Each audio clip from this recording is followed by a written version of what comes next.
What if I told you that the moment your spouse asks permission to cheat on you, they've already been cheating for months? What if that innocent hall pass request was actually the final move in a chess game you didn't even know you were playing? What if the person begging for one night of freedom had already stolen dozens of nights from your marriage? 3 months ago, I discovered that my wife's confession wasn't the beginning of her betrayal, it was the grand finale. And the twisted part, she wanted me to be grateful for her honesty. Don't forget to hit that subscribe button if you want more real-life stories that'll make you question everything you thought you knew about relationships. My name's Marcus, and 3 months ago, I thought I had the perfect marriage. Sarah and I met in college, bonded over terrible horror movies, and burned coffee from the campus cafe. We built something beautiful together, a cozy house in the suburbs, 2 cats named after our favorite TV characters, and dreams of growing old on our front porch swing. That Tuesday evening started ordinary enough. I was stuck in traffic listening to some podcast about conspiracy theories when Sarah called. Her voice sounded different, shaky, like she'd been rehearsing something difficult. "Marcus, I need to tell you something, and I need you to hear me out completely before you react." My stomach dropped. Those words never precede good news. I pulled into our driveway, engine still running, gripping the steering wheel. "There's this guy at work, David. We've been talking and, well, there's something between us, something electric." Electric. She used that word to describe us once, back when we first kissed under the campus oak tree. "I don't want to leave you," she continued, her words tumbling out faster now. "I love our life. I love you. But I can't stop thinking about him. So I have a proposal, let me get it out of my system. One night. Just one night with him, and then we go back to normal. Like a hall pass, you know." The rain had stopped, but I couldn't move, couldn't breathe. The woman I'd promised forever to was asking permission to break that promise as casually as she might ask about dinner plans. I said I'd think about it. What else could I say? My brain felt like it was short-circuiting. That night, while Sarah showered, I did what any modern husband would do. I became a detective. David Morrison, 34, recently divorced, worked in Sarah's marketing department. His social media painted the picture of a guy trying too hard to prove he was living his best life. Expensive dinners, gym selfies, weekend trips to Napa Valley. But here's where things got interesting. Sarah's phone buzzed on the nightstand, a text from her sister Jenny. "So excited for you guys. Can't believe you're finally taking the plunge. David seems perfect for Sarah. You're such an understanding husband, Marcus." My blood turned to ice. This wasn't some sudden confession. This was orchestrated. Planned. Sarah had already told her family about David, painted me as the supportive husband who was totally cool with his wife's affair. I screenshot that message and kept digging. Sarah's recent credit card statements showed lunch dates, coffee meetings, even a weekend work conference in Seattle that David had also attended. The timeline of their relationship stretched back 4 months, not the few weeks she'd implied.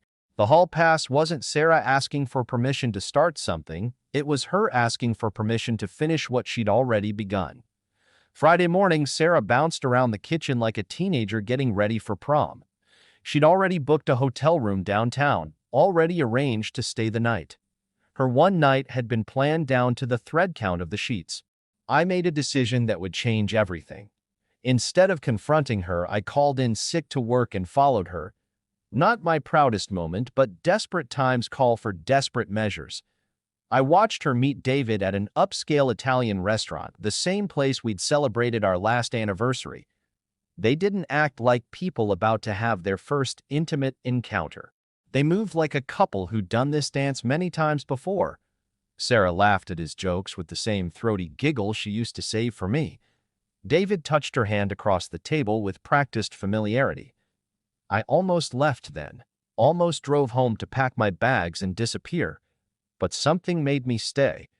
Around 2 p.m., David's phone rang. His face crumpled as he answered. I couldn't hear the conversation, but I watched his body language shift from relaxed to panicked. He kept glancing at Sarah, shaking his head, gesturing wildly. Sarah's expression changed too. The dreamy romance in her eyes hardened into something I'd never seen before, cold calculation.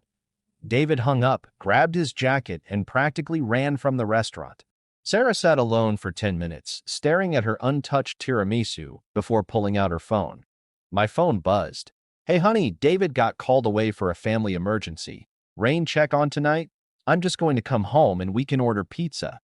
That evening, while Sarah pretended everything was normal, I did more digging. David's social media told a different story than the one Sarah knew. The recent divorce was actually a reconciliation. David's wife had been in the hospital for cancer treatment, and that afternoon call was her oncologist with test results that required immediate attention. David wasn't the predatory homewrecker I'd imagined. He was a scared man who'd made terrible choices during his wife's illness, choices he was apparently trying to undo. But Sarah? Sarah had built an elaborate fantasy around a man who was using her as an escape from his real-life responsibilities. She had been willing to blow up our marriage for someone who would never choose her over his actual family. I confronted her that night with everything I'd discovered. The secret relationship timeline. The lies to her family. The fact that David had rushed back to his sick wife the moment things got real. Sarah's response still haunts me. She didn't deny anything. Instead, she got angry, not at herself for the deception, but at me for uncovering it. "You violated my privacy, Marcus. You had no right to follow me or look through my things." As if privacy mattered more than fidelity. As if her right to secrets trumped my right to truth in our marriage. "Besides," she added, the words cutting deeper than any knife, "at least David makes me feel alive. When's the last time you did that?" 3 months later, I'm sitting in a different house, in a different city, telling you this story. Sarah got her hall pass after all, a permanent one. Our divorce was finalized last week. Here's what I learned from this whole nightmare. When someone asks permission to betray you, they've usually already started. The request isn't about respect or honesty. It's about absolution. They want you to make their choices okay so they don't have to feel guilty about making them. David went back to his wife, by the way. They're working through their problems in couples therapy, according to mutual friends. Sarah's dating someone new, a personal trainer who posts inspirational quotes about living authentically. Me? I'm learning to trust again, slowly. I'm seeing someone wonderful who thinks asking permission to hurt your partner is the kind of backwards logic that belongs in a bad movie, not real life. The most painful betrayals aren't always physical. Sometimes they're emotional, wrapped in lies, and presented as gifts. Sometimes the person who promises to protect your heart is the one holding the knife. If someone ever asks you for permission to break your heart, remember this story. Remember that love doesn't require you to make room for someone else. Remember that you deserve a partner who chooses you every single day, not just when it's convenient. Thanks for watching, and remember to subscribe if this story resonated with you. Share it with someone who needs to hear it.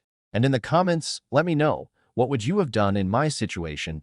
Sometimes the hardest part of betrayal isn't what happened, but wondering if you could have handled it differently. Until next time, choose people who choose you back.